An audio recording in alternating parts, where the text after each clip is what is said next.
تفضل. أعوذ بالله من الشيطان الرجيم. بسم الله الرحمن الرحيم. السلام عليكم ورحمة الله وبركاته. الحمد لله رب العالمين الذي هدانا لهذا وما كنا لنهتدي لولا أن هدانا الله. الحمد لله رب العالمين عدد خلقه ورضا نفسه وزنة عرشه ومداد كلماته. اللهم صل وسلم وبارك على رسولك الكريم حبيبنا المصطفى محمد وعلى آله وصحبه وسلم. صلاة وسلاما دائمين متلازمين إلى يوم الدين. سبحان الله والحمد لله ولا إله إلا الله والله أكبر ولا حول ولا قوة إلا بالله العلي العظيم. Jemaah yang dicinta Allah Subhanahu wa taala, baik yang di Amerika di New York, yaitu jemaah Masjid Al-Hikmah di New York, ataupun jemaah-jemaah yang ada di Indonesia, ketika kita mendengar kata-kata alhamdulillah, kemudian kita ucapkan ada getaran di sini. Ketika mendengar, kemudian kita ucapkan kemudian ada getaran. Itulah tanda-tanda orang yang sudah ada imannya. Ketika kita mendengar kata-kata Allahu Akbar, ada getaran sehingga kita mengucapkan Allahu Akbar.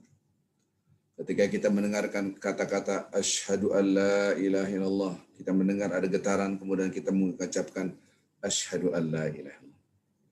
Sudahkah kita ada getaran ini semua? Karena getaran ada di dalam dada kita. Inilah gambaran orang-orang yang bertakwa kepada Allah Azza wa Jalla. Mudah-mudahan kita ucapkan alhamdulillah bukan dengan lisan saja, tapi dengan hati kita ada getaran. Ya Allah, memang segala puji milik Allah. Tidak ada setitik pujian pun yang kita miliki, semua pujian milik Allah Azza wa Jalla. Jadilah orang yang tawadhu, yang rendah hati. Di hadapan manusia kita selalu melihat ke bawah, tawadhu. Tidak melihat siapa saya. Tidak mengadahkan wajah kita ke langit dan membusungkan dada. Subhanallah. Itulah kata-kata alhamdulillah, segala puji milik Allah Azza wa Jalla. Semua pujian, tidak ada setitik pujian pun yang layak melekat pada diri kita. Salam dan salawat selalu kita junjungkan pada Nabi Muhammad sallallahu alaihi wasallam. Sama, mudah-mudahan salawat kita bukan hanya di lisan, tapi dalam hati kita yang terdalam.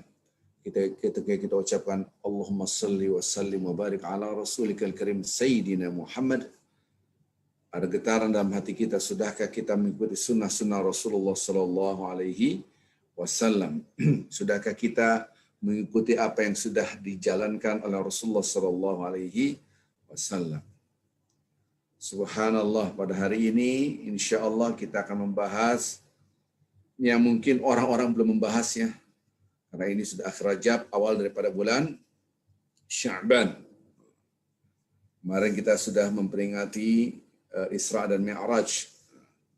Isra Mi'raj adalah bagaimana peristiwa Rasulullah SAW dinaikkan ke langit untuk mendapatkan perintah Allah Azza wa Jalla, yaitu salat. Subhanallah. Setelah salat kita tahu ada perintah Allah buat kita semua pada bulan Ramadan insya Allah. Ya ayyuhalladzina amanu kutiba alaikumus syiyam kama kutiba alal ladzina min qablikum la'allakum tattaqun. Bapak Ibu yang cinta Allah Subhanahu wa taala, orang mengejar dunia butuh ilmu. Bahkan kebanyakan orang menyekolahkan anaknya, obsesinya hanya dunia, materi. Sehingga anak kita lupa masa depan itu sebetulnya di mana. Karena orang tuanya pun lupa. Obsesinya adalah dunia, materi. Seakan-akan kesuksesan adalah orang yang punya harta lebih. Kesuksesan barometernya adalah titelnya banyak, degree-nya banyak, profesor, doktor, dan seterusnya.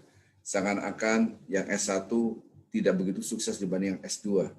Seakan-akan S2 lebih sukses daripada S1, S3, kemudian, dan seterusnya. Seakan-akan banyak-banyakan partisipan dan follower. Seakan-akan orang sukses itu dinilai dari popularitasnya. Nauzubillah min zalik, obsesi tentang akhirat gugur, tidak ada sama sekali. Bapak Ibu yang cinta Allah Subhanahu wa taala, kita mencoba untuk melihat diri kita, sejauh mana pemahaman kita tentang agama. Karena Allah Subhanahu wa taala mengingatkan kita di dalam hadis riwayat Bukhari dan Muslim, "May yuridillahu bi khairin yufaqihu fid din wal ilmu bi ta'allum."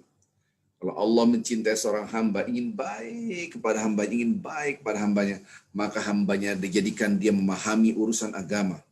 Yufaqihu fid din, dia mendalami. Mudah-mudahan kehadiran bapak-bapak ibu di forum ini bukti Allah Subhanahu wa taala ingin kebaikan buat kita semua. Amin ya rabbal alamin. Sekarang saya akan gambarkan ini sebagai mukadimahnya. Bapak Ibu yang dicinta Allah Subhanahu wa taala, mau tidak mau kita harus tahu bahwa kita ini pas hidup dan besar di saat kehancuran umat Islam. Kita hidup besar di saat kehancuran umat Islam. Justru ajaran-ajaran Islam yang benar ditinggalkan, bahkan dituduh dan difitnah. Justru orang-orang yang lurus malah dituduh dan mendapatkan fitnah. Pemahaman-pemahaman agama Islam yang salah malah laku. Kita pas lahir menghirup udara yang mana udara itu polusif. Maka itu kita harus hati-hati religion understanding kita, apakah by Al-Quran and Hadis design, apakah pemahaman kita, agama kita terhadap agama ini didesain oleh Al-Quran dan Hadis. Dan ternyata banyak hal yang kita sudah lakukan secara ritual, ternyata banyak yang tidak sesuai dengan Al-Quran dan Hadis. Kita berusaha semaksimal mungkin untuk belajar, buka wawasan. Jangan sekali-sekali Anda belajar dengan satu guru ataupun satu komunitas. Bukalah wawasan. Jangan hanya mendapatkan satu buku, bukalah wawasan.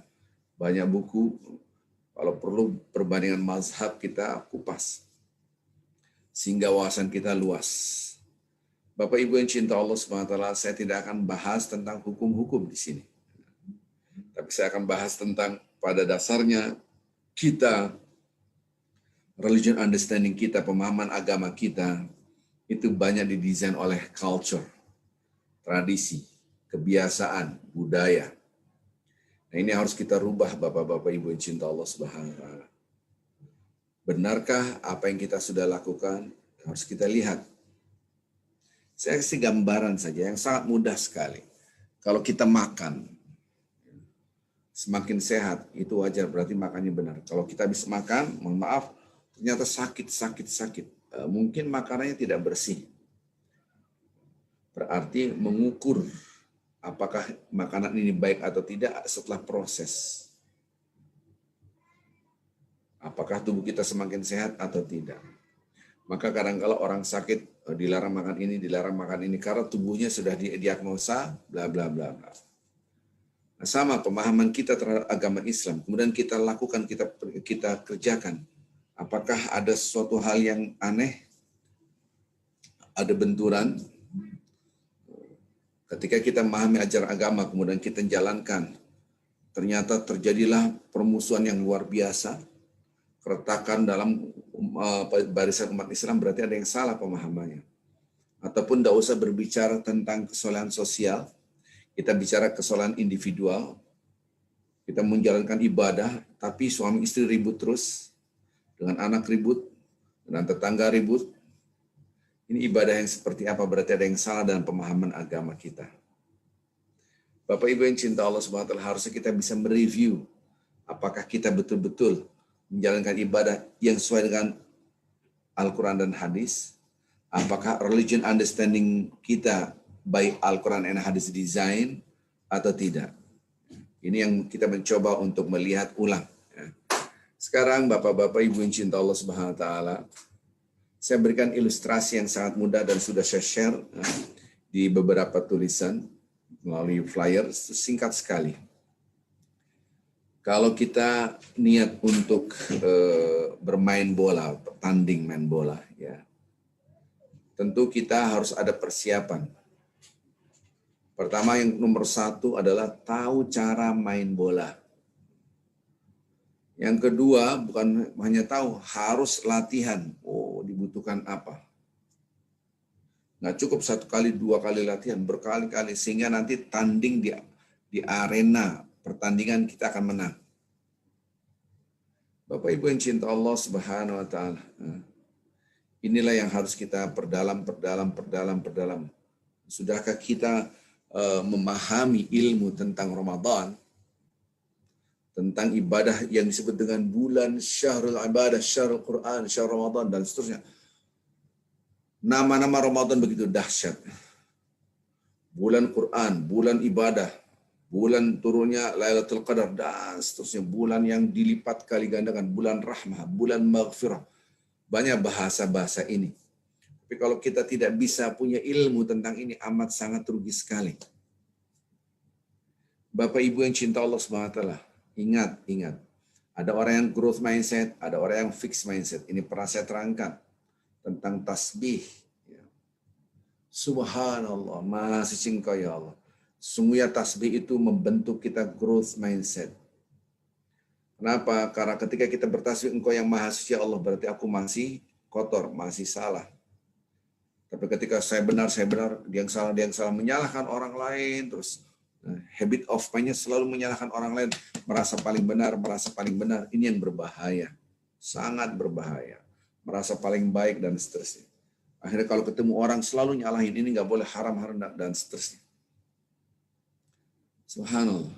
Ini namanya fixed mindset. Biasa orang seperti ini tidak mau belajar lebih dalam lagi, tidak mau membuka wawasan dengan banyak guru, dengan banyak buku, enggak. Sudah merasa paling benar. Bapak Ibu yang cinta Allah SWT, ini disebut dengan fixed mindset, merasa suci. Wala tuzakku anfusakum, jangan Anda merasa suci. Nah, lihat, ketika redaksi Al-Quran, alladzi khalaqal maut wal hayata liyabluwakum ayyukum ahsanu amala, menciptakan mati, kematian, dan kehidupan, untuk menguji siapa di antara kalian yang terbaik amal, yang paling baik amal. Jadi kita diuji siapa yang terbaik amal kita.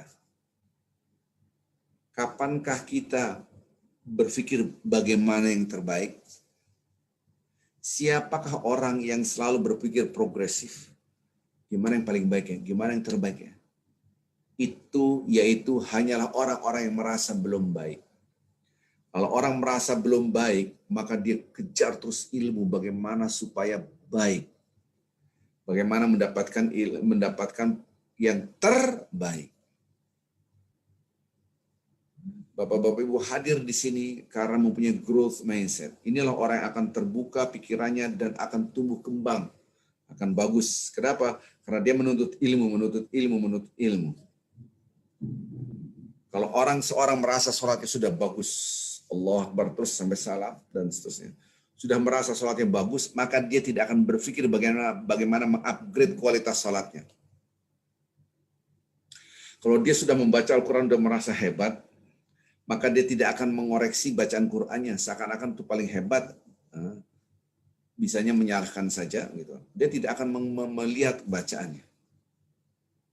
Apabila ibadah kita sudah merasa hebat sedekahnya, maka tidak akan meningkatkan kualitas sedekah kita. Apabila puasa saya sudah merasa paling bagus, Ramadan saya sudah merasa paling bagus, maka saya tidak akan berpikir gimana Ramadan ini jauh lebih baik daripada Ramadan sebelumnya.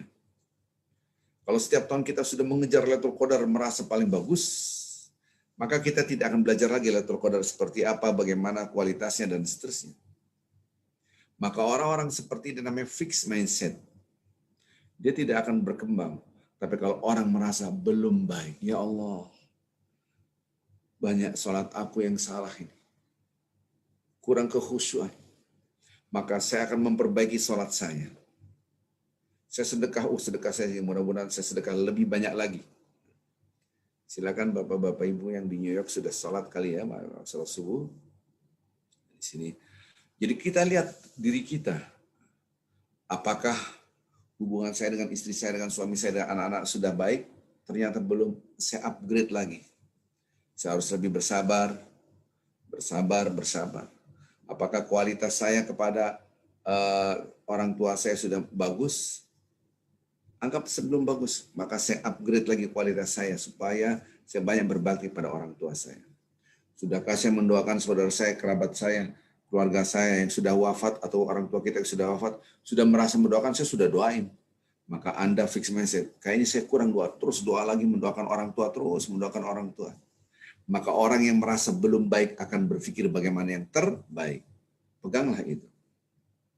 Kalau kualitas sholat puasa kita, ya Allah puasa saya begini banget, jelek banget ya Allah. Saya harus lebih baik lagi, lebih baik lagi, lebih baik lagi. Gimana tidak ketika berpuasa Ramadan itu penuh maksiat. Mata maksiat melihat WA, belum lagi chattingan, berkhianat kepada pasangan hidup. Belum lagi Anda punya will, punya pil, punya wanita idaman lain, punya pria idaman lain. Maksiat dengan maksiat. Bagaimana Allah tidak murka? Bagaimana Allah memberikan maghfirah kalau kita kemaksiatan itu bercampur dengan ibadah. Belum lagi lidah kita, belum lagi telinga kita. Lidah kita ghibah sementara kita dalam keadaan berpuasa. Maka orang-orang yang sudah merasa baik tidak akan mengupgrade kualitas puasanya. Nah, hari ini, Bapak-Bapak Ibu, yuk kita merasa banyak sekali yang salah, termasuk diri saya. Walaupun saya ceramah, saya merasa saya harus upgrade kualitas semuanya. Watawasau bil haqqi watawasau, saling mengingatkan. Ketika saling mengingatkan, ini namanya growth mindset. Kenapa? Karena ketika saling mengingatkan, menjadilah kita yang lebih baik, lebih baik, lebih baik. Kenapa? Karena kita mendengar. Oh, begini. Betapa banyak orang tidak mau mendengar. Subhanallah. Baik Bapak Ibu yang cinta Allah Subhanahu wa taala, kita perhatikan puasa kita. Saya akan kasih ilustrasi yang lain. Berandai-andai kita nih hanya ilustrasi saja. Saya katakan pada istri saya, karena saya dulu belajar di negara-negara Arab, itu nanti akan datang tamu. Siapa? Dari negeri Teluk, orang kaya banget. Tapi dia teman saya. Dia akan ke Jakarta. Saya sudah bilang, jangan tidak tinggal di hotel, tinggallah di rumah. Siap Arifin? Hadir, siap. Datang. Masuklah rumah kita kecil, cuma 65 meter persegi. Ngobrol-ngobrol, kita udah siapkan rumah itu bersih, rapi. Kita kasih makan apa adanya, ada tempe, ada tahu, dia makan. Makanan apa ini? Enak sekali. Bersih, rapi. Dia betah, akhirnya nginep di situ. Malam pertama saya dipanggil. Ini amplop buat kamu Arifin. Buat apa? Ya ambil aja lah. Buat apa saya melakukan ini lillahi ta'ala, tidak mencari uang dari Anda. Dan saya seorang mukmin. Di dalam hadis, man kana yu'minu billahi wal yawmil akhir falyukrim dhaifahu. Barang siapa beriman pada Allah dan hari akhirat, maka muliakanlah tamunya. Dari kewajiban saya memuliakan Anda. Karena kawan saya ini belajar agama, Arvin nggak usah pakai dalil. Saya juga harus berterima kasih kepada Anda. Man lam yuskirillah lam yuskirillah, lam yuskirin nas. Gambaran orang yang tidak berterima kasih kepada Allah, ketika dia mendapatkan kebaikan, dia diam aja, tidak berterima kasih kepada manusia. Gambaran orang yang tidak bersyukur kepada Allah, ketika mendapatkan kebaikan dari seseorang, dia tidak membalasnya. Thank you pun tidak, kasar gitu. Maka saya mengungkapkan, saya terima kasih kepada kamu dengan ungkapan ini. Ambillah, nggak usah pakai dalil. Nggak usah debat dalil. Arifin, kamu ngasih dalil tadi pakai hadis. Man kana yu'minu billahi wal yawmil akhir falyukrim dhaifahu.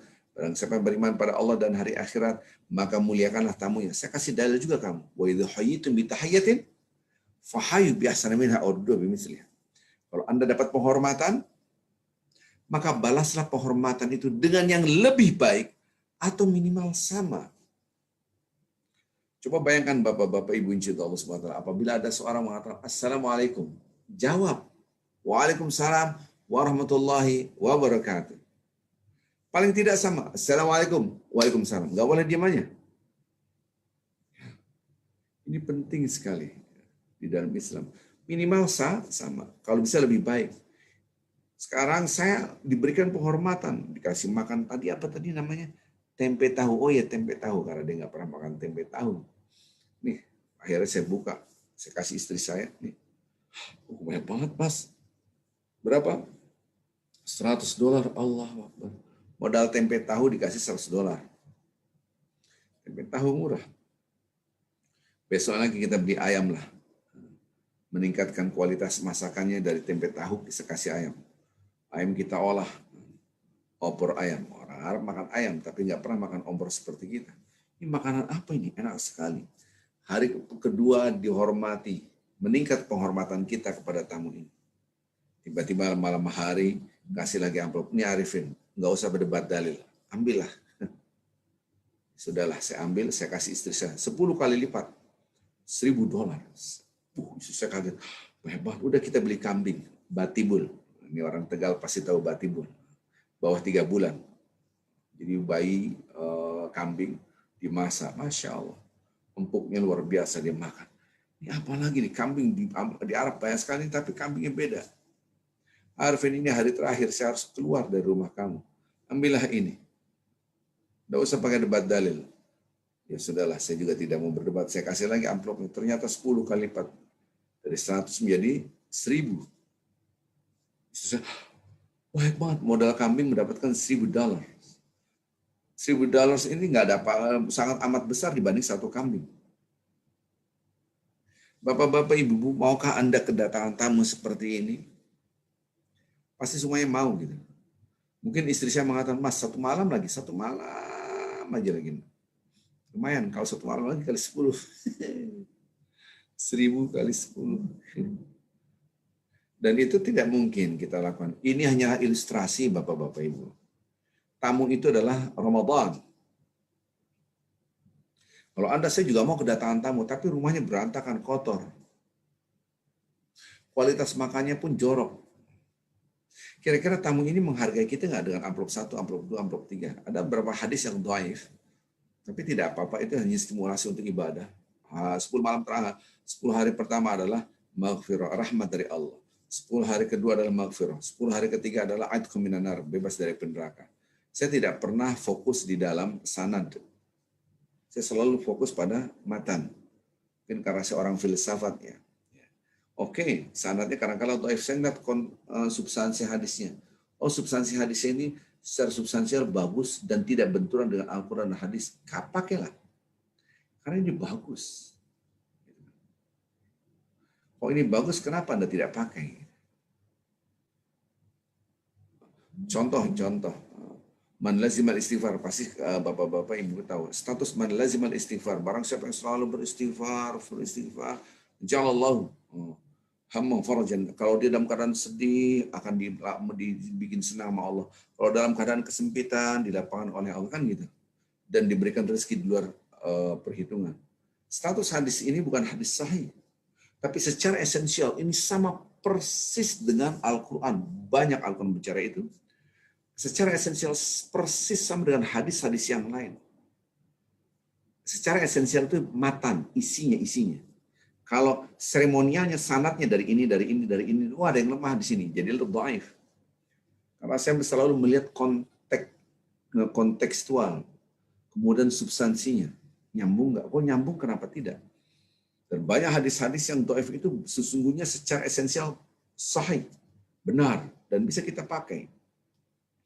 Seperti tadi pembagian-pembagian sah-sah saja hanya untuk stimulasi kita ibadah semaksimal kecuali hadis-hadis itu maudhu', yaitu hadis palsu.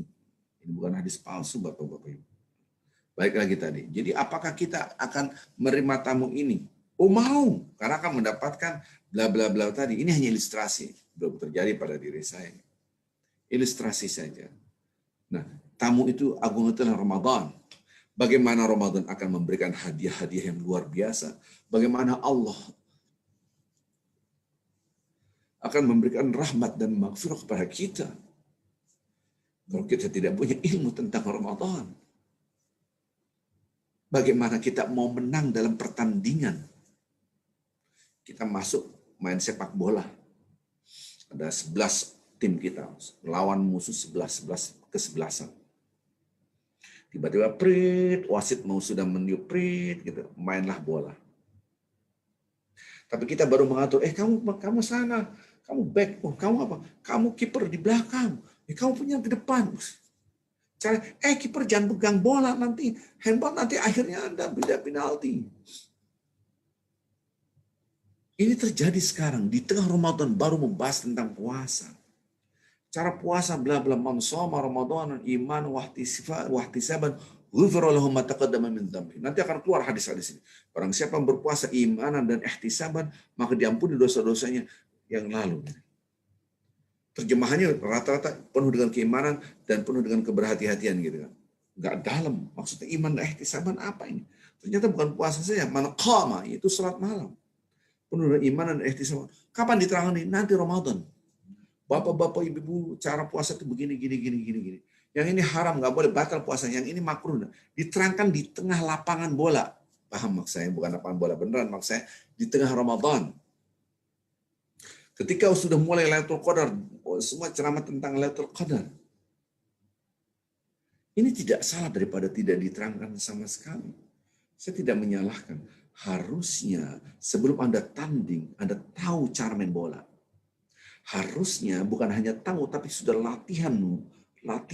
Satu kali, dua kali. Tidak cukup satu kali, dua kali. Terus berlatih.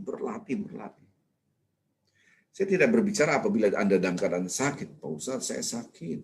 Saya nggak bisa berpuasa. Permasalahannya pemahaman puasa itu sempit, akhirnya tidak makan, tidak minum.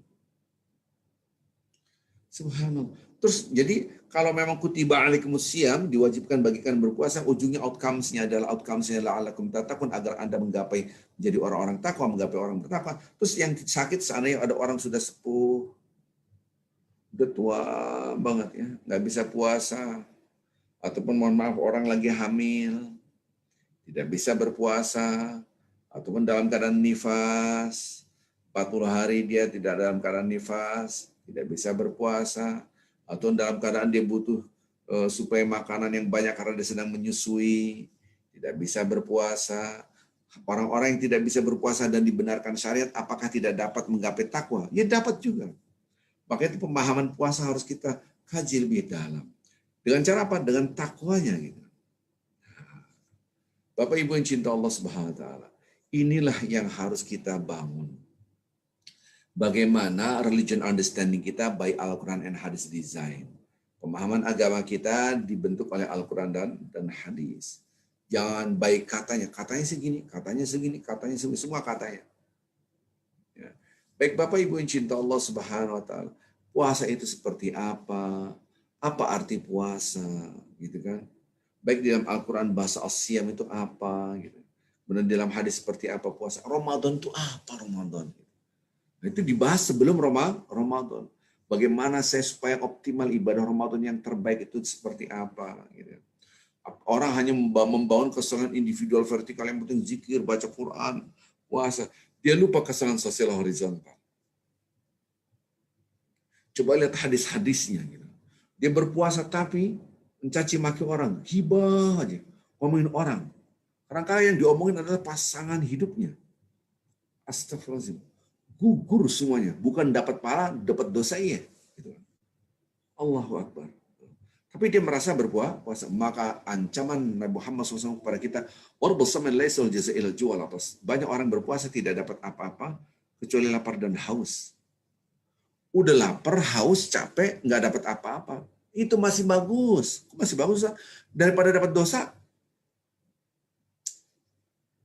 Dia berpuasa tapi berkhianat. Dia berpuasa memberikan syahadat zur, yaitu persaksian palsu. Dia berpuasa tapi ghibah. Dia berpuasa tapi dia show off. Dia, ini dosa.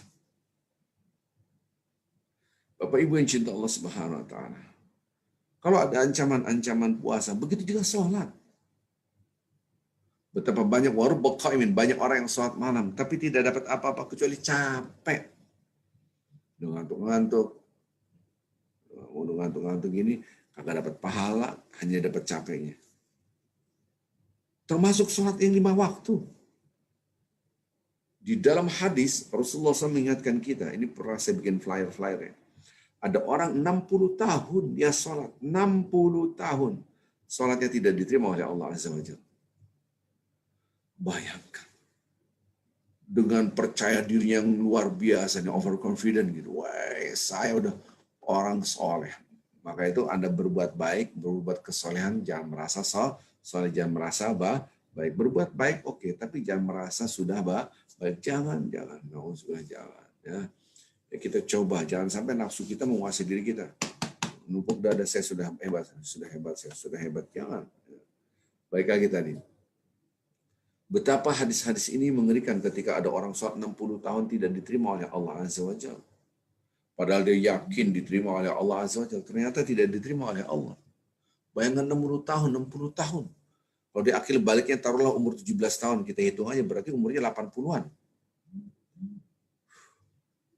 Betapa banyak orang tidak bisa menikmati sholat. Padahal Rasulullah SAW mengatakan sholat itu menjadi pelipur laraku. Ini betapa sholat itu menjadi pelipur lara ketika kita dalam keadaan susah. Dalam hadis Bukhari, idza hazbul amr shalla.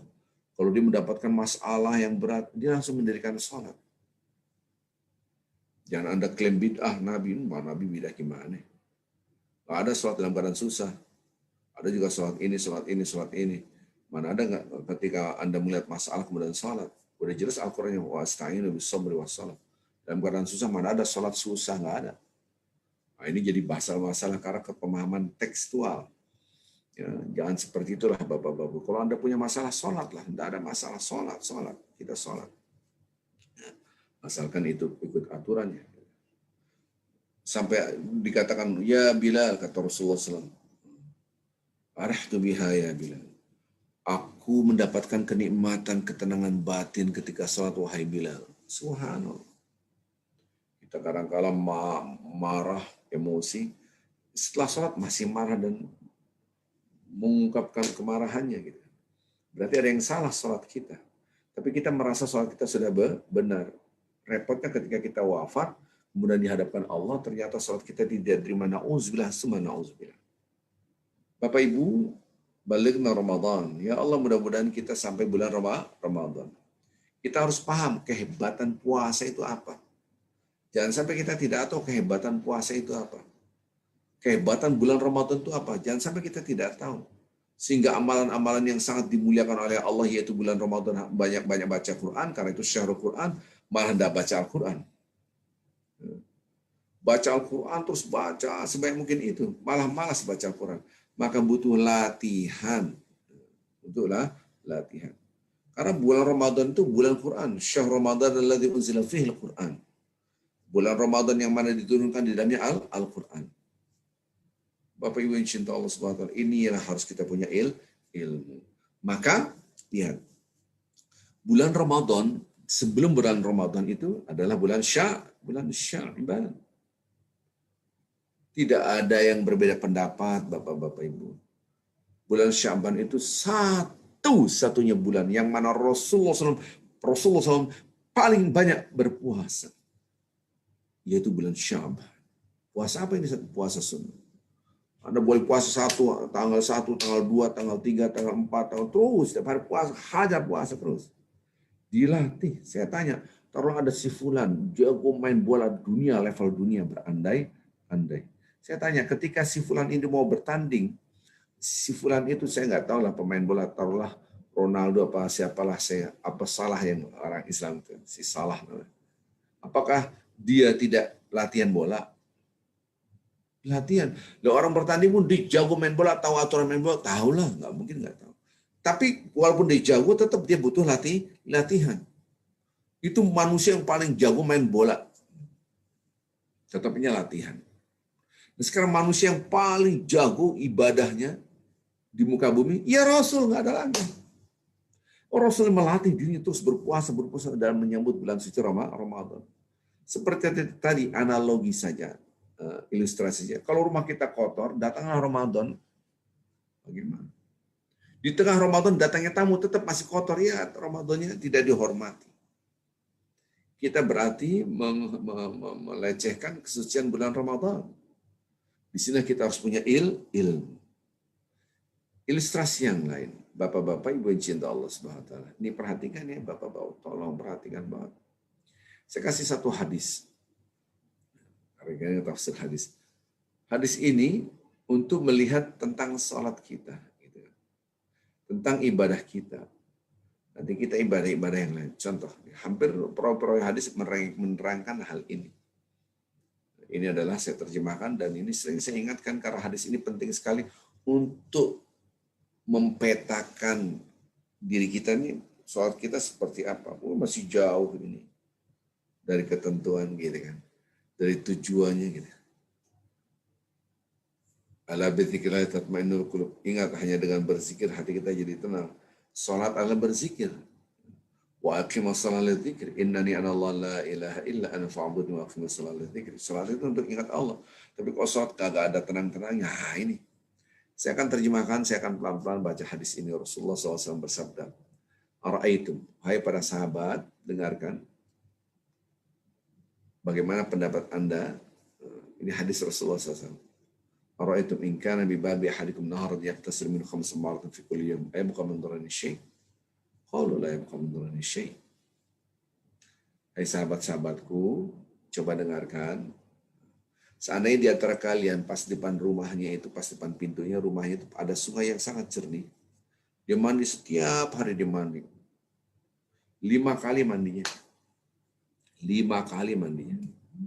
Menurut Rasulullah bertanya, menurut Anda kira-kira ada masih sisa kotoran nggak dalam tubuhnya? Apa bersih?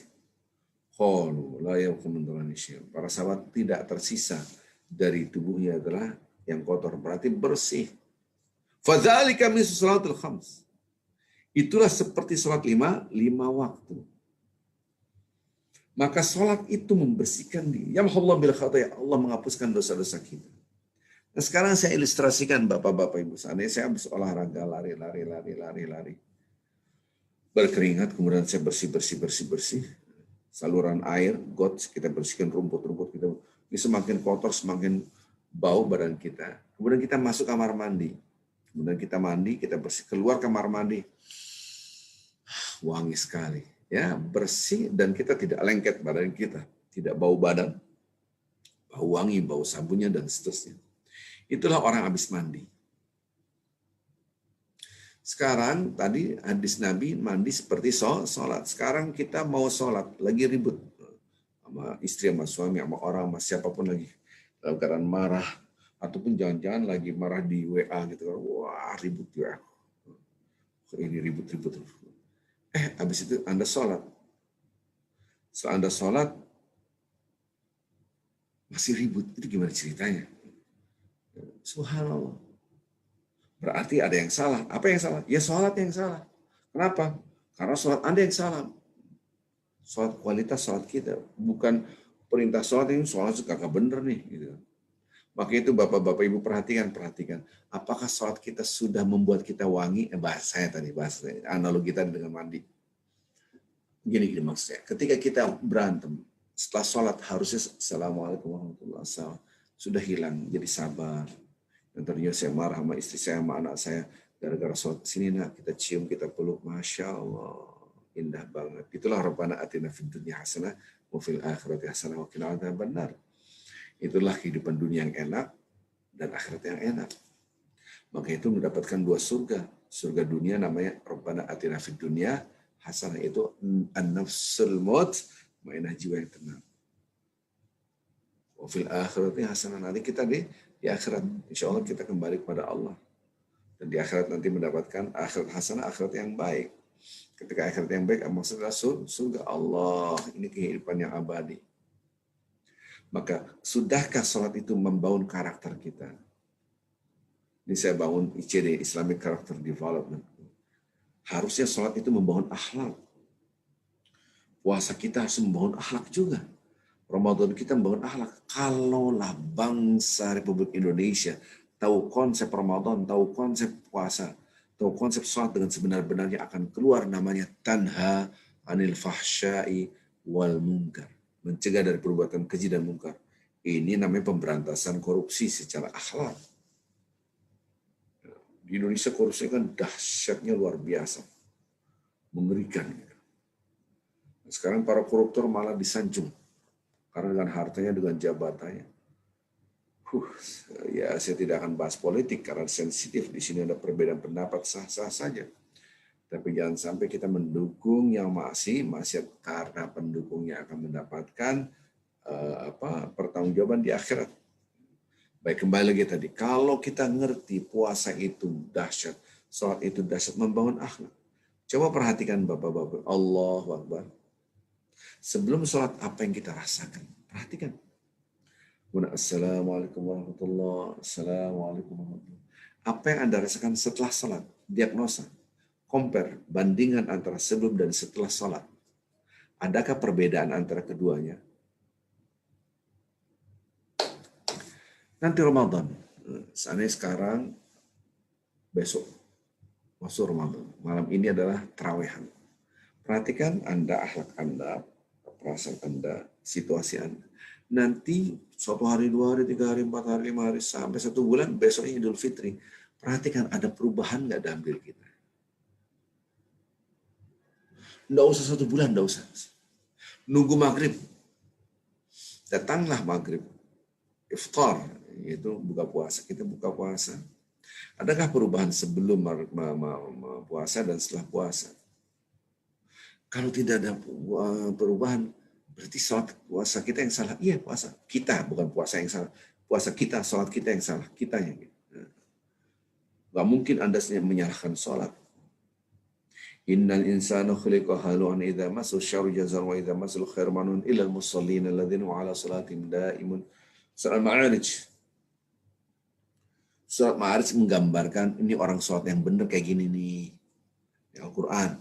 Yang disebut dengan performance standarnya orang yang sholat yang benar begini nih. Tampilan orang yang sholat yang benar kayak gini. Al-Quran, Surah Al-Ma'arij. Surah 70. Innal insana khuliqa halu'an. Manusia itu diciptakan ada 2 sifat. Pertama, kalau dia dapat nikmat, pelit perhitungan. Kalau dia mendapatkan kesengsaraan, kesusahan, gerutu aja. Gundah, apa namanya itu? Gerutu itu. Berkeluh kesah. Masya Allah, susah banget bahasa Indonesia. Berkeluh kesah. Saya ulang lagi, ada 2 sifat manusia. Kalau dapat nikmat, waduh, perhitungan banget. Perhitungannya luar biasa. Gitu. Nikmatnya banyak, sedekah sedikit aja udah dipirit. Kalau orang Betawi itu ditahan-tahan. Perhitungan luar biasa. Subhanallah. Jadi kadang-kala bapak-bapak ibu orang yang kaya banget itu belum tentu sedekahnya banyak. Percaya mas saya. Ini pengalaman. Masuk rumahnya tuh wah enggak banget. Ferrari-nya banyak. Mobil-mobil yang miliar tuh banyak. Tapi pedulian sosial itu tidak ada. Jadi itu namanya harta tidak bawa berkah. Bisa jadi istidraj. Al-Quran yang bicara bukan saya, istidraj. Orang jauh dari Allah, tidak sedekah, tidak sholat juga begitu. Karena rezekinya banyak. Itu namanya istidraj. Saya tidak akan bahas itu. Jadi orang sifatnya ketika dia dapat nikmat, kecenderungan kikir ada, pelit. Ketika dia dapat kesengsaraan, berkeluh kesah. Illal musallin. Kecuali orang yang sholat. Alladzina ma'ala salatihim daim. Yang sholatnya terus menerus. Dibaliknya. Kalau orang yang sholat terus menerus, harusnya tidak lagi berkeluh kesah. Kalau dia mendapatkan kesengsaraan, kalau dia mendapatkan nikmat, selalu bersedekah. Jadi kalau Anda termasuk orang yang bersedekah, itu mungkin buah daripada keberhasilan sholat. Kalau kita sholatnya benar, maka kita mempunyai an-nafsul mutmainnah. Jiwa yang tenang. Jiwa yang tenang itu punya kacamata, namanya kacamata syukur. Kacamata syukur ini membentuk namanya positive mind. Positive mind menyebabkan yang disebut dengan positive life. Anda berpikir yang baik, maka hidup menjadi enak, kira-kira gitu lah. Nah, ini dengan kacamata syukur. Ini semua menjadi satu, namanya an-nafsul mutmainnah, jiwa yang tenang. Jiwa yang tenang nampak dalam perilaku dan tutur kata. Ibadah, tapi gibah. Itu gambaran sholatnya bisa tidak diterima oleh Allah, yang digambarkan 60 tahun sholatnya tidak diterima. Sekarang pertanyaannya adalah puasa kita. Kalau dalam Al-Quran inilah sholat yang benar bla bla bla bla bla bla. Oh gitu. Dibalik loh, saya sudah sholat terus menerus, kok sampai sekarang masih menggerutu aja. Sholatnya udah terus menerus, nggak bolong-bolong. Kalau orang Betawi bilang belentang-belentong, saya juga baru tahu belentang-belentong itu bolong-bolong. Subuh sholat, zuhur sholat, asar sholat, maghrib sholat, isya. Pokoknya sholat, bahkan qobliyah ba'diyah, tapi gerutu aja. Berkeluh kesah aja. Berarti ada yang salah dalam salat Anda. Ini Al-Quran, bukan saya. Bapak-bapak bener gak? Surah Al-Ma'arij. Oh, lihat. Dari ayat 19, 20, 21, lihat. Oh iya ya. Jangan ngeritik Al-Quran. Ini Al-Quran kagak bener nih. Kenapa nggak bener? Saya sholat terus menerus tuh menggerutu terus. Katanya nggak menggerutu. Saya terus sholat terus menerus kok katanya tenang. Saya nggak ada tenang-tenangnya tuh. Berarti bukan salah Qurannya, bukan sholatnya, kita yang salah. Mampukah kita mengkritik diri kita sehingga kita punya growth mindset? Mampukah kita mengkritik puasa-puasa kita, Ramadan kita, sehingga kita menuntut ilmu, saya harus belajar tentang Ramadan. Ketika kita punya ilmu, kita wariskan. Ini yang mahal. Waris kepada anak bukan hanya rumah, aset, harta. Bukan. Tapi ilmu tentang ibadah. Bapak-bapak, ibu yang cinta Allah SWT, ini keluar dari ini semua. Karena ini pondasi daripada takwa. Tapi tidak apa-apalah. Ini nanti kita kaji lebih dalam lagi. Orang itu, ketika kita nanti bapak-bapak praktek ya, tolong dipraktekkan ini. Please praktekin. Jangan sampai lupa. Ini kalau bapak-bapak yang dengar saya kemudian tidak bawa istri, nanti praktekkan ke istri. Kalau ibu-ibu yang dengar ceramah saya, suami Anda tidak dengar, ngomong ke suami. Bapak-bapak, ibu-ibu yang dengar, kemudian anak-anak nggak dengar, ngomonglah ke anak-anak. Mudah-mudahan di sini anak, bapak, ibu semua ikut kajian. Mudah-mudahan ya, hebat banget itu, gitu kan? Nanyanya gini, bapak-bapak. Tolong dipraktekkan ya Bapak-Bapak. Ini harapan saya gitu. Saya cuma minta ini doang lah gitu. Saya tidak minta apa-apa, cuman coba praktekkan gitu. Bilang ke anak atau istri, wahai istriku, wahai suamiku, wahai anak-anakku. Coba, misalnya anaknya ada 10 tua, gapat malam, jupan lalu. Gitu. Tanya, wahai anakku pertama, wahai istriku. Gitu. Coba Anda bicara tentang masa depan. Tanya gitu. Ngomong apa? Tentang masa depan terserah ini. Terserah kamu ngomong masa depan. Masa depan saya nanti begini-gini. Ya terserah bebas. Ngomong rumah tangga kita masa depannya seperti apa? Tanya. Bapak-bapak ini penting. Misalnya anak Anda banyak, taruhlah 10, dong, kebanyakan kalau 10. Taruhlah 3, 4 gitu ya. Yang satu sudah kuliah, yang satu SMA, yang satu SMP, yang satu kelas 6 SD, berandai-andai biar gampang. 6 SD, SMP, SMA, kuliah, berandai-andai. Yang satu, nomor 1, Wahid, namanya Abdul Wahid sana. Wahid, kamu kuliah, coba kamu ngomong tentang masa depan kamu. Yang SMA tanya, Sani, coba kamu bicara tentang masa depan kamu. Yang ketiga yang masih SMP, Salis, coba kamu ngomong tentang masa depan kamu. Yang keempat, Robi, coba kamu ngomong tentang masa depan kamu satu-satu. Bapak dengerin semuanya. Yang anak pertama, yang Wahid itu. Saya nanti kuliah. Kuliah tinggal 2 tahun lagi kelar. Nanti dapat S1. Kalau bisa saya langsung S2. Nanti S2, nanti saya begini. Dapat selesai, saya cari kerja, saya menikah. Terus ngomong. Yang ini, yang Sani, yang SMA. Mudah-mudahan saya tamat di SMA ini bisa melanjutkan ke perguruan tinggi negeri. Nanti tamat ini, nanti saya akan belajar. Sampai yang SD. Yang SD sampai pun nanti saya ke SMP kayak kakak. Kemudian SMA nanti seperti ini. Hanya pasangan hidup kita, gimana merumah tangga kita. Masa depan nanti anak-anak udah besar. Mereka punya anak. Berarti kita punya cucu. Nanti rumah kita kan gak cukup. Nanti kita di mana rumahnya? Kita beli rumah yang lebih besar supaya anak-anak kita kumpul.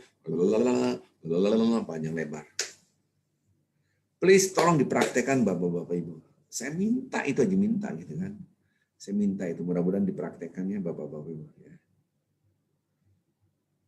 Pemahaman masa depan itu pemahaman pasti identik dengan dunia.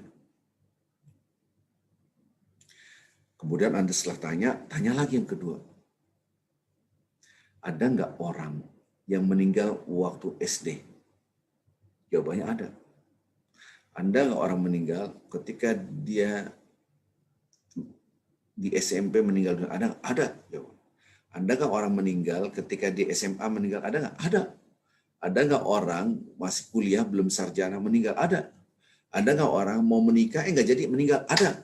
Ada nggak orang setelah menikah meninggal? Ada. Ada. Jadi masa depan itu bukan 10 tahun, 20 tahun saja. Masa depan yang hakiki adalah kematian di depan kita, yang unpredictable, di luar prediksi. Itulah masa depan sesungguhnya. Anda bangun masa depan, nanti rumah tangga kita begini, nanti anak-anak udah besar, punya anak, punya cucu, berarti cucu kita. Anaknya belum nikah, kita udah mati duluan. Ataupun anak duluan mati baru orang tua. Bisa. Itulah masa depan yang sesungguhnya. Ajal itu akan datang. Loh, kalau kita tidak mempersiapkan bekal yang dahsyat untuk kematian itu apa? Yang dahsyatnya luar biasa adalah di antaranya adalah bulan Ramadan. Ini pembekalan. Maka sampai hadis Rasulullah SAW, ya Allah, mudah-mudahan kita sampai Ramadan, balighna Ramadan. Yang anehnya, bulan Ramadan bulan yang penuh diskon besar-besaran lah. Kita untung gede lah gitu kan. Ampunan Allah luar biasa, rahmat Allah. Nggak pakai ilmu, gimana mau mendapatkan? Ataupun di tengah lapangan bola baru belajar tentang bagaimana cara main bola. Di tengah Ramadan baru belajar tentang puasa. Padahal Rasulullah SAW sudah latihan puasa terus. Itu manusia yang paling hebat ibadahnya. Kita ini butuh latihan kecuali sakit. Saya jujur aja, saya belum bisa berpuasa karena harus konsumsi obat terus gitu. Sampai sekarang obatnya belum kelar, masih banyak gitu. Itu pun harus dicek lagi ke dokter lagi, belum kelar sampai sekarang. Saya tidak akan bahas itu. Orang yang Ramadan puasa wajib aja boleh tidak berpuasa kalau dalam keadaan sakit. Enggak, maksudnya yang sehat-sehat ini loh. Ayo kita puasa, ayo. Ini penting, amat sangat penting sekali. Ini masa depan yang dahsyat. Kan kita berpikir masa depan sekarang 10 tahun, 20 tahun. Ayo nak, kamu ini tamat SMA. Harus ngambil perguruan tinggi yang terbaik. Perguruan tinggi negeri, bla bla. Ayo belajar supaya hebat, sukses gitu kan. Sampai pun sukses, udah daftar. Mudah-mudahan diterima perguruan negeri tinggi. Wah, besok pengumuman nih. Besok pengumuman diterima nggak ya? Ketakutan. Mudah-mudahan diterima ya Allah, diterima nih pengumuman ini nama saya. Nggak ada, nangis. Diterima gitu. Bapak-bapak Ibu yang cinta Allah Subhanahu wa taala, betapa Anda berusaha untuk diterima. Belajarnya luar biasa. Anda lihat Ramadan, akhir Ramadan doa Rasulullah SAW, taqabbalallahu minna wa minkum. Ya Allah, mudah-mudahan kita diterima amal ibadah kita. Tapi kita tidak sungguh-sungguh sebagaimana orang tadi mau ujian, sungguh-sungguh belajarnya. Kadang-kadang kita begadang, masih ingat kayak dulu masuk kuliah, begadang. Jangan kan masih kuliah sekarang yang masih begadang gitu ya. Wah, ini belum kelar. Wah, ini belum selesai. Ini belum. Akhirnya menggeser waktu tidur kita kadang-kala itu. Nah, ini aja kita sungguh-sungguh. Bagaimana yang sungguh-sungguh di dunia, urusan dunia, untuk dapat perguruan tinggi negeri, ataupun apalah namanya, sementara kita tidak sungguh-sungguh untuk mendapatkan pahala. Dan inilah akhirat adalah masa depan yang sesungguhnya, yaitu kematian. Dan kematian itu unpredictable, tidak kenal waktu, 10 tahun, 20 tahun ke depan, jangan-jangan hitungan hari. Jangan-jangan hitungan menit. Jangan-jangan hitungan detik. Ada nggak orang ketawa-tawa tersenyum-senyum, taunya mati? Ada. Apabila ini berandai-andai, Bapak-bapak Ibu, berandai-andai. Kita bisa ngobrolnya sama orang-orang yang sudah wafat. Wahai si Fulan, wahai si Ahmad, Anda wafat kapan? Oh, saya wafat sore hari. Saya tanya, 1 hari sebelum Anda wafat, Anda tahu nggak? Enggak tahu. Jangankan 1 hari, beberapa jam pada pagi hari saya masih ketawa-tawa, main bola, tiba-tiba sore hari saya wafat. Oh, ini berandai-andai. Tanya lagi, wahai Aisyah, kamu kapan wafatnya? Saya dalam malam hari.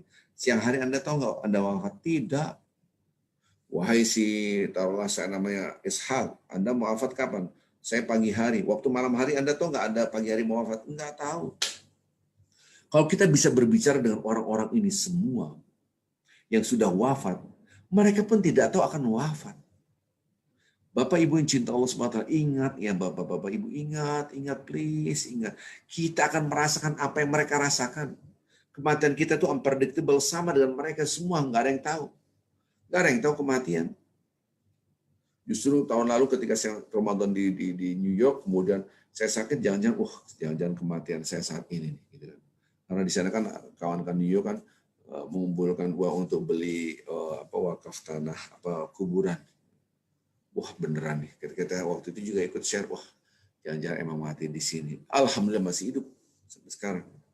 Mudah-mudahan ini menjadi amal jariah kita semua. Jadi kematian itu unpredictable, nggak tahu. Kadang-kadang orang yang sehat malah dia wafat duluan. Kadang-kadang orang yang masih muda cucunya meninggal duluan daripada kakeknya. Kita tidak tahu.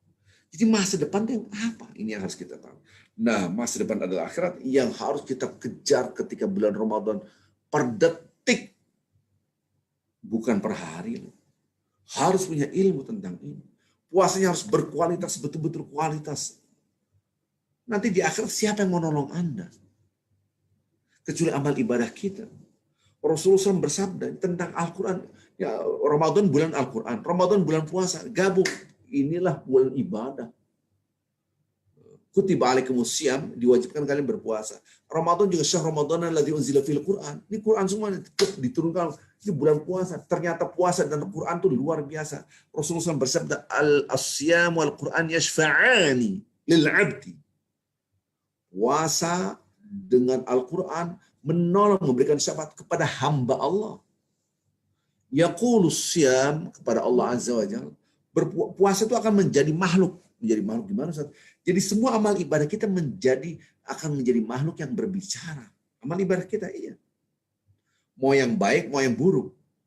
Misalnya orang itu mabuk ataupun berzina ataupun korupsi, nanti dosanya itu berbentuk makhluk yang menyiksa Anda.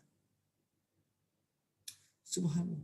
Kalau kita berpuasa, puasa kita akan berbentuk makhluk. Yaqul syiyam, puasa akan mengatakan, ayo Rabb, wahai Tuhan. Inni mana'atu as-syiyam. Inni mana'atu ta'am, Inni mana'atu ta'am wasyahawat bin nahar. Fasyafi'ni fi. Wahai Allah, ini hamba Engkau ya Allah. Hamba Engkau ini. Gara-gara aku, dia nggak makan, nggak minum, menahan nafsu syahwatnya pada siang hari. Maka kasih syafaat untuk aku kasih ke dia nih. Allahu Akbar. Puasa berbicara itu. Fasyafi'ni fi, kasih syafaat aku kasih buat dia nih. Dia nolong kita. Loh, kalau puasa kita ancur-ancuran, wujud puasa tidak diterima, bagaimana mendapatkan syafaat? Ini penting. Tapi yang meninggalkan syahwat ini enggak. Pada Ramadan malah mengumbar syahwat-syahwat kita. Entah melalui WA, entah melalui apa. Gimana mendapatkan sosok puasa? Kok sosok Ustaz? Iya, karena puasa itu akan menjadi sebuah sosok yang akan menolong kita. Yang disebut dengan syafaat. Wa yaqulul Qur'an. Al-Quran pun berbicara. Ya Allah, kasih hambamu. Mana'atu an-nawm bil-lail, yang harusnya dia tidur, dia berusaha untuk terkantuk-kantuk. Baca Al-Quran capek gitu. Fasyafi'ni fi. Ya Allah kasih aku syafaat, aku kasih dia. Fashfa'ani. Dan keduanya, puasa dan Al-Quran memberikan pertolongan. Permasalahannya bukan itu jelas. Permasalahan apakah puasa kita berkualitas atau tidak. Ini yang mengerikan. Jangan sampai na'udzubillah puasa kita tidak berkualitas sehingga kita tidak mendapatkan apa-apa. Padahal puasa itu satu-satunya yang dianggap itu urusan aku. Wa ana ajzubi. Asyam, puasa adalah urusan aku. Maksudnya adalah milik aku. Nanti kita akan bahas itu. Ini hadis-hadis tentang puasa. Karena saya pernah membaca sebuah tulisan ulama bagus sekali ya. Tulisan itu yaitu pahala-pahala yang dirahasiakan oleh Allah. Keren banget itu. Saya pertama baca itu apa ini? Allah Akbar. Allahumma shalli. La ilaha illallah. Allah Akbar. Keren banget. Di antaranya adalah puasa. Puasa itu pahala yang dirahasiakan, malaikatnya nggak tahu. Iya, malaikatnya nggak tahu, bayangin. Saking dahsyatnya puasa. Ini diriwayatkan oleh Abi Hurairah radhiyallahu anhu. Qala Rasulullah SAW. Kullu amal ibn Adam lahu illa syam fa innahu li. Nanti bapak-bapak ibu, hadis ini banyak bentuknya, tapi redaksinya agak beda-beda. Nanti kita akan kupas hadis 1, hadis 2. Ini karena kan insya Allah selama sebulan mudah-mudahan kita umur panjang, kita akan kajian terus. Nanti juga saya akan bikin webinar Bapak-Bapak Ibu. webinar tentang tarhib Ramadan. Webinar aksi peduli bangsa akan bikin webinar dalam waktu yang dekat ini, gitu kan, yaitu seminar bagaimana ibadah yang baik dalam bulan Ramadan, gitu. Insya Allah dalam waktu yang dekat ini, sebelum Ramadan. Jadi ini kajian sebelum Ramadan sampai selesai, sehingga Ramadan kita punya ilmu dan sudah kita praktekkan. Jadi diantaranya hadis-hadis ini akan diulas, dikaji. Tapi redaksi hadis ini bermacam-macam. Ini hadis riwayat Bukhari dan Muslim. Nanti kita lihat hadisnya agak beda. Nanti kita kaji semua, insya Allah. Mudah-mudahan kita sampai umur kita sampai bulan Ramadan. Amin ya rabbal alamin. Wa balighna Allah balighna Ramadan. Ya mudah-mudahan kita sampai bulan Ramadan, bulan yang kita cintai. Mudah-mudahan kita bisa beribadah seoptimal mungkin. Kembali lagi an Abi Hurairah radhiyallahu anhu qala Rasulullah sallallahu alaihi wasallam, kullu amal ibn Adam lahu illa siyam fa innahu li. Ini ada hadis ini. Ada hadis yang lain, kullu amal ibn Adam yudha'af. Jadi nanti redaksi hadisnya banyak yang nanti Bapak-bapak Ibu. Semua amal ibadah hamba Allah manusia akan dilipat gandakan. Kalau hadis yang lain ini penting. Al-hasanah bi asyri amsalihah. Al-hasanah bi asyri amsalihah. Satu kebaikan dilipat gandakan menjadi 10. Ila sab'atin mi'atu dha'f. Sampai 700 kali lipat. Itu terserah Allah. Saya kadang-kadang melihat ini hadis-hadis dahsyat sekali. Allah maha baik banget. Ya, maha baik banget.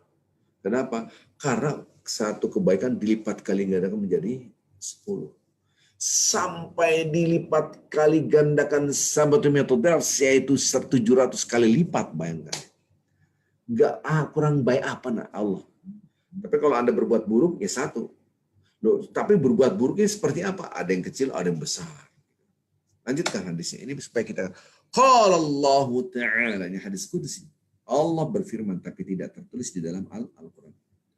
Illa shaum, kecuali puasa, kata Allah.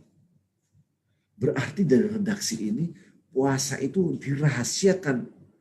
Kalau tadi kan 10 sampai 700 kali lipat. Ini bisa dirahasiakan, berarti bisa ribuan kali lipat, terserah Allah. Bayangkan. Dirahasiakan, illa shaum, kata Allah, kecuali puasa. Fa'innahu li, itu urusan aku, itu milik aku. Wa ana ajzubihi, dan aku sendiri yang akan memberikan pahalanya. Berarti rahasia. Nanti kita kupas, ini belum selesai. Ini hanya sekilas-sekilas dulu. Karena kajian ini mudah-mudahan lebih intensif lagi. Ya. Ini mohon maaf, kemarin saya ke Mentawai, jadi agak kita berhenti karena memang saya full di Mentawai. Kenapa Allah Subhanahu wa Ta'ala mengatakan kecuali puasa itu milik aku sendiri yang memberikan pahalanya. Berarti malaikat pun nggak tahu catatannya berapa. Ini kan ada SOP-nya lah. Kalau pahala ini segini, kepada mungkin begitu kira-kira. Tapi malaikat tidak tahu. Aku sendiri yang ngasih pahala, kata Allah. Kenapa? Nah ini yang harus kita pahami. Yada'u syahwatahu. Dia tahan nafsu syahwatnya. Wa ta'amahu. Dia tidak makan. Dia meninggalkan makannya. Min ajli. Untuk aku. Karena aku. Kadang-kala kita meninggalkan syahwat. Enggak, nanti diomelin orang ini. Berarti Anda meninggalkan syahwat karena orang ini. Saya nggak masa makan, malu apa kata orang, masa gede-gede puasa, yang puasa lah. Berarti saya meninggalkan makan dan minum, saya tidak makan dan minum karena orang-orang. Ente nggak boleh begini, iya nanti diomelin suami saya, diomelin istri saya. Berarti Anda melakukan sesuatu bukan karena Allah, tidak dapat. Maka itu urusan Anda. Ketika kita berpuasa, ini yang harus kita tata. Apakah betul-betul karena Allah? Ini sekilas supaya kita mengerti kenapa disebut dengan ini milik aku dan aku yang memberikan pahala. Insya Allah kita akan kaji lagi. Lis-shaim farhatani. Puasa punya dua kebahagiaan. Farhatun inda fitri, ketika iftar, ketika makan, dia kebahagiaan senang ketika dia makan. Wa farhatun inda liqa rabbih, dan ketika dia bertemu dengan Allah. Ketika nanti kita ketemu dengan Allah, ketika di akhirat insya Allah. Wala khuluful fam shaim, baunya mulutnya puasa atyab indallah min rihal misk, baunya mulut orang berpuasa lebih baik di sisi Allah, bukan di sisi manusia, ini jangan salah paham ya. Di sisi Allah daripada harumnya misk. Misk itu wangi sekali. Itu di sisi Allah. Bukan berarti kita nggak boleh gosok, ini salah paham. Orang gosok bau ente, mulut ente bau banget. Puasa coy. Nggak begitu, salah. Nabi paling banyak bersiwak ketika puasa. Saya tidak akan bahas fikih. Puasa itu tetap kita harus bau mulutnya, jangan bau gitu. Wasam junnah, dan puasa itu adalah perisai. Kalau kita perang dulu pakai perisai, panah sini, pedang, pakai perisai itu. Ini namanya perisai junnah. Jadi junnah itu adalah penahan tubuh. Wa idza kana yaumus shaum ahadikum falyarfus wa la yaskhab. Kalau Anda sedang berpuasa, nggak boleh rafas, bau hal-hal yang sifatnya berbau seks ya. Nggak boleh Anda berhubungan seks, bukan hanya hubungan seks, tutur kata yang kotor atau bercanda-bercanda yang arah-arah ke sana nggak boleh. Karena kalau di WA tuh, aduh puasa apaan nih? Wala yaskop, nanti kita kupas, ini belum selesai, ini sekilas saja. Yaskop itu Anda nggak boleh bentak puasa. Fa in sabu ahadun, apabila ada yang ngajak, ada yang maki-maki, ada yang menghina, Anda katakan Allahumma inni shaim, aku lagi berpuasa. Nanti Bapak-Bapak Ibu, hadis-hadis ini kita akan kupas lebih lanjut. Ya, ini sudah sedekat dengan maghrib. Saya rasa kalau ada pertanyaan silahkan. Insya Allah besok kita akan bahas tentang tasbih sekali lagi di ayat Al-Quran. Nanti kita masuk semuanya baik hari Sabtu dan Ahad. Kita akan fokus di ibadah bulan Ramadan selama sebelum Ramadan. Nanti ketika Ramadan kita bahas lagi lebih dalam lagi. Saya rasa ini jangan sampai terlewatkan. Tolong di save, direkam, dan ini menjadi warisan buat anak-anak kita insya Allah. Mudah-mudahan kita termasuk hamba-hamba Allah yang dimudahkan menuntut ilmu. Mudah-mudahan ini menjadi amal jariah kita semua. Saya mohon maaf yang sebesar-besarnya. Subhanakallah bihamdik. Asyhadu an la ilaha illa anta. Astaghfiruka wa atubu ilaik. Assalamualaikum warahmatullahi wabarakatuh. Silakan. Waalaikumsalam warahmatullahi wabarakatuh. Jazakallah khair Ustaz, Masya Allah. Jadi kita harus latihan Ustaz ya, belum Ramadan, insya Allah. Baik, Bapak dan Ibu yang ingin bertanya, silahkan raise hand atau menuliskan di chat. Oke, baik Ustaz. Ini kita sudah beberapa yang masuk. Pertanyaan ini dari Bu Yuli. Apa yang harus kita perhatikan selama kita berlatih berpuasa supaya kualitas puasa kita meningkat dari tahun yang lalu? Apa yang kita harus perhatikan selama kita berlatih berpuasa supaya kualitas puasa kita meningkat dari tahun yang lalu? Baik, Bapak Ibu yang cinta Allah Subhanahu wa taala, puasa itu bukan hanya tidak makan dan tidak minum ya. Coba lihat, mohon maaf, pertama kali yang harus kita latih adalah tutur kata kita. Karena banyak orang masuk neraka karena lidahnya. Adakah gibahnya? Adakah maki-makinya? Bentaknya? Adakah na'udzubillah syahadatu zur? Ini ngeri banget yang zaman sekarang ya. Yaitu persaksian palsu. Kita berbohong. Karena bohong itu adalah pintu seluruh perbuatan maksiat. Jadi puasa bukan hanya tidak makan, tidak minum. Lihat perilaku kita. Yang bisa melihat itu bukan hanya diri kita, lingkungan kita. Kalau kita ada cermin, kita bisa melihat kekurangan kita. Ada cermin, maka itu kita butuh watawasau bil haqqi watawasau bis sabr. Lihat puasa kita. Dan yang dahsyat ketika habis puasa itu, ada nggak perubahan dalam diri kita? Perubahan dalam diri kita ada nggak? Gitu. Kalau perubahan belum ada, ya ulangi puasanya terus. Karena puasa itu sebetulnya nanti kita akan bahas rasa yang dibangun oleh puasa. Maksudnya rasa, affection. Nah, kita akan kupas.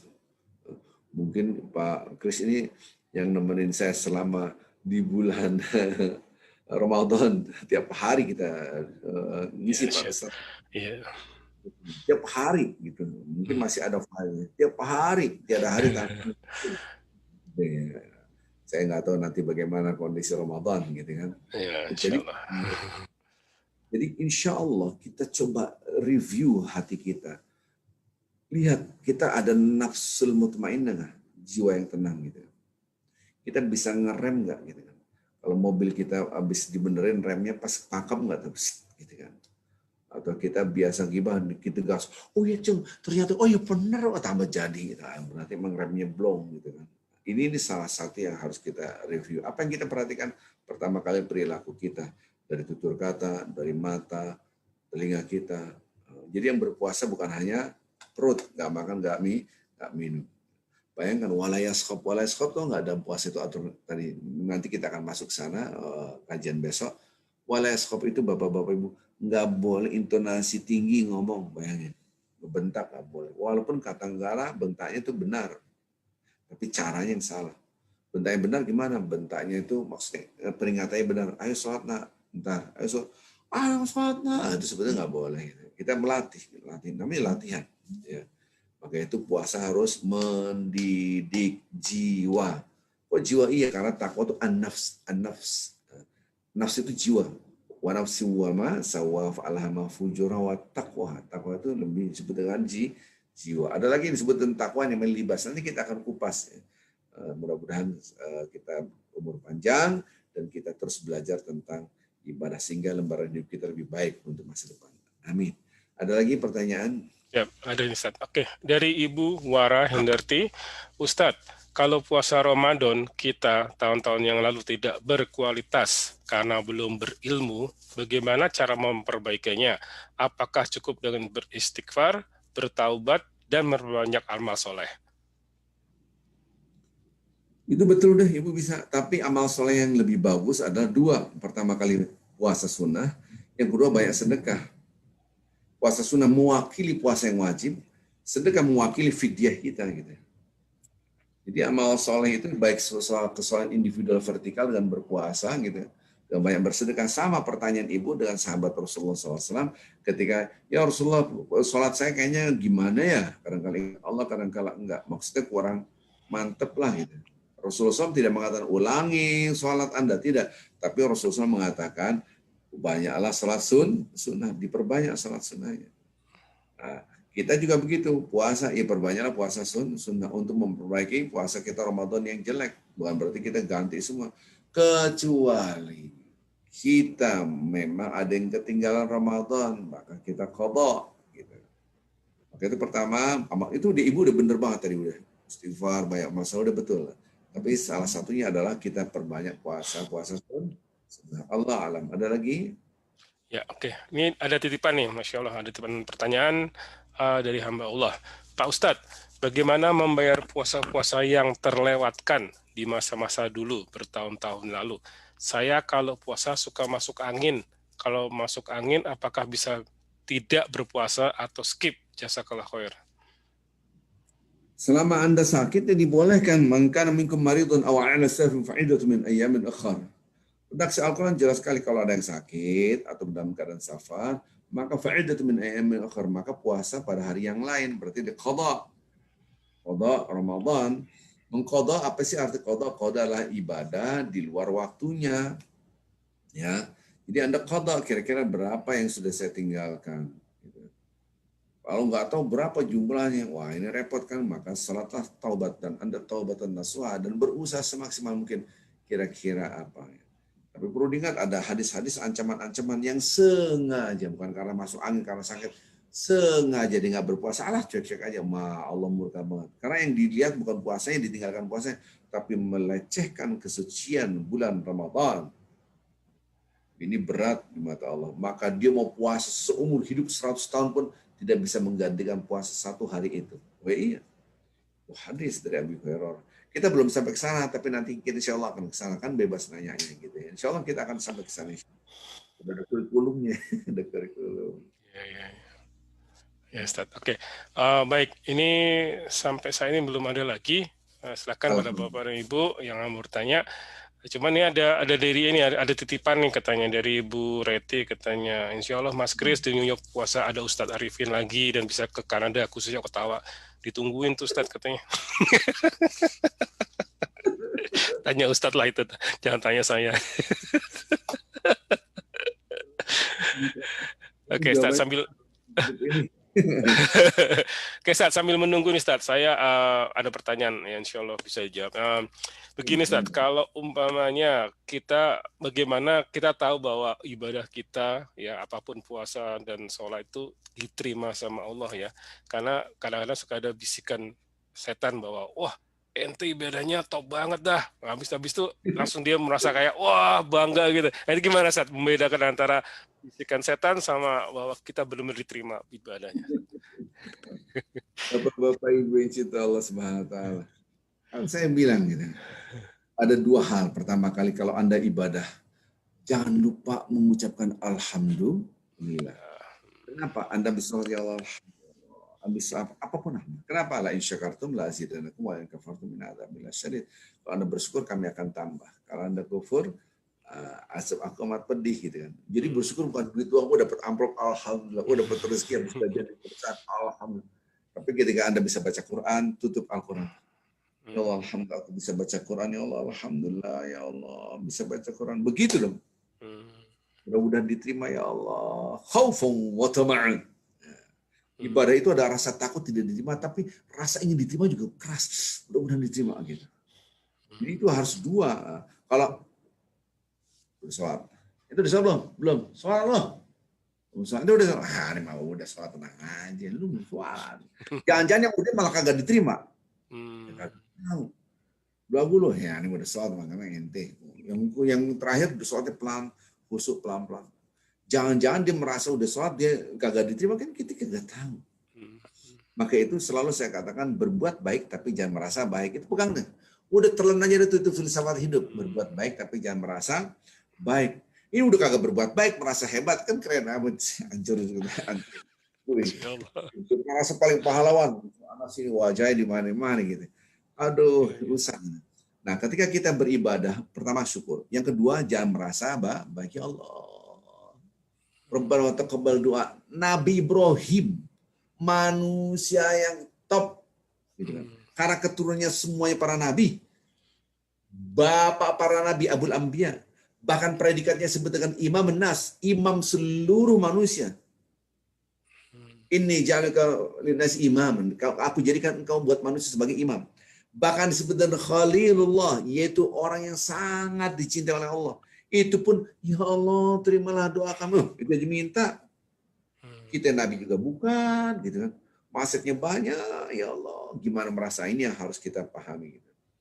Ya Allah, mudah-mudahan. Jadi ini yang harus berbuat baik, ibadah, mau baik ke atas, ya, individual vertikal, ke secara horizontal, tetap jangan merasa baik. Udah gitu aja dah, gitu kan. Yang penting Anda berbuat, kok masih berbuat baik?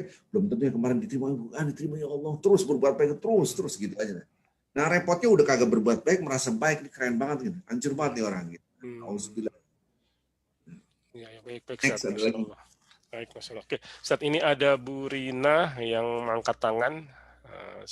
Silakan Bu Rina. Bu Rina, silakan Ibu. Sok, mangga. Assalamualaikum. Pak. Pak Rina. Silakan Pak. Assalamualaikum Pak Ustadz. Assalamualaikum warahmatullahi wabarakatuh. Pak Indra Pak Ustadz. Iya, ditulis Ibu. Pada dasarnya Pak Ustadz. Pak Ustadz. Ya. Ya, pada dasarnya puasa itu kan menahan nafsu ya Pak Ustadz ya. Ya. Iya betul. Tapi pada umumnya kalau saya lihat di kita ini kalau mau buka puasa ini kita udah sebelum buka puasa udah mempersiapkan ini makan ini nanti makan ini kita udah ini kayaknya mau balas dendam gitu kita mau makan itu kan juga nafsu Pak Ustadz ya. Artinya nafsu. Apakah yang seperti ini afdal nggak puasanya? Terima kira-kira Pak. Ini termasuk nafsu nggak? Begitu Pak Ustadz kira-kira. Terima kasih Pak Ustadz.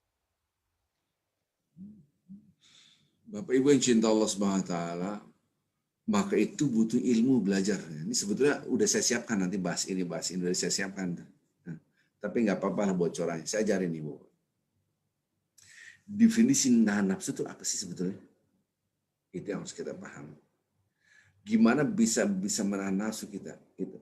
Bagaimana bisa menaklukkan jiwa kita? Nanti kita kupas itu dalam kajian-kajian ini. Gitu. Maka itu nanti ada filenya. Wah, ini kajian ini di file. Nanti menjadi satu file, satu folder belajarlah gitu. Jadi belajar dari situ, nanti tengah Ramadan Anda bisa belajar gitu. Saya kasih ilmunya nih. Menahan nafsu itu sebetulnya, nafsu kita harus taat kepada keinginan Allah. Kita melakukan sesuatu sesuai dengan keinginan Allah. Hal itu tidak bisa kita lakukan kalau kita merasa punya. Saya ngomong pelan-pelan nih, pelan-pelan banget. Kalau kita merasa punya, sekali-kali Anda akan susah mengikuti aturan Allah. Jadi, rasakanlah semua itu milik Allah, maka yang berhak mengatur adalah Allah. Maka kalau Allah yang ngatur, udah kita ikutin aturan Allah. Makan, boleh makan, silakan. Dan Allah ngasih nafsu makan. Wala tusrifu, kulu wasrabu wala tusrifu. Silakan makan, minum, tapi jangan berlebih. Ikut aturan Allah, jangan ikut aturan saya. Wah, makan makanan saya, terus saya hajar terus, wah minus, udah over, udah istilahnya obesitas lama-lama kan gitu. Maka itu harus kita taker. Oh, ikuti aturan Allah. Maka menahan nafsu itu sebetulnya mengikuti aturan. Menurut kita maunya A, B, C, D, F. Menurut Allah, A, B, selesai. Nggak pakai C, D, F. Udah, ikutin. Nah, itu gimana cara membangunnya? Itu yang disebut dengan paradigma takwa. Nanti kita bahas tentang paradigma takwa. Udah azan, Pak. Saya rasa itu dulu ya. Oh, ya, silakan Pak Ustadz. Kayaknya sudah ini ada Bu Rosa. Tapi kayaknya sudah pamit tadi. Ya, silakan Ustadz, kamu ditutup. Baik Bapak-Bapak Ibu yang cinta Allah SWT, nanti kita akan melakukan webinar, insya Allah. Kita akan tentang puasa secara umum lebih dalam lagi. Insya Allah besok kita hari Ahad, sore hari waktu Indonesia bagian Barat, dan pagi hari waktu New York dan sekitarnya. Benar-benar kita bisa bertemu dengan tafsir ayat Al-Quranul Karim. Salah satu yang tadi yang sudah dibahas tentang tasbih yang kemarin sudah kita bahas, kita akan selesaikan langit dan bumi serta sisinya bertasbih kepada Allah Azza wa Jalla. Kita tutup kafaratul majlis. Kita doakan dulu sebelum kita tutup bagi yang sakit. Insya Allah diangkat penyakitnya oleh Allah. Saudara-saudara kita, kerabat kita, jemaah saya banyak banget yang sakit ya. Mudah-mudahan diangkat penyakitnya Allah. Yang wafat, apalagi karena COVID, tetap janji Allah adalah benar. Syahid insya Allah. Ya, sama-sama kita membaca umul kitab. Al-Fatihah. A'udzu billahi minasyaitonir rajim. Bismillahirrahmanirrahim. Alhamdulillahi rabbil alamin. Ar-Rahmanir Rahim. Maliki yaumiddin. إياك نعبد وإياك نستعين اهدنا الصراط المستقيم صراط الذين أنعمت عليهم غير المغضوب عليهم الضالين آمين آمين يا رب العالمين. Kita tutup dengan kafaratul majlis. Subhanakallahumma bihamdika asyhadu an la ilaha illa anta astaghfiruka wa atubu ilaik. Saya mohon maaf. Assalamualaikum warahmatullahi wabarakatuh.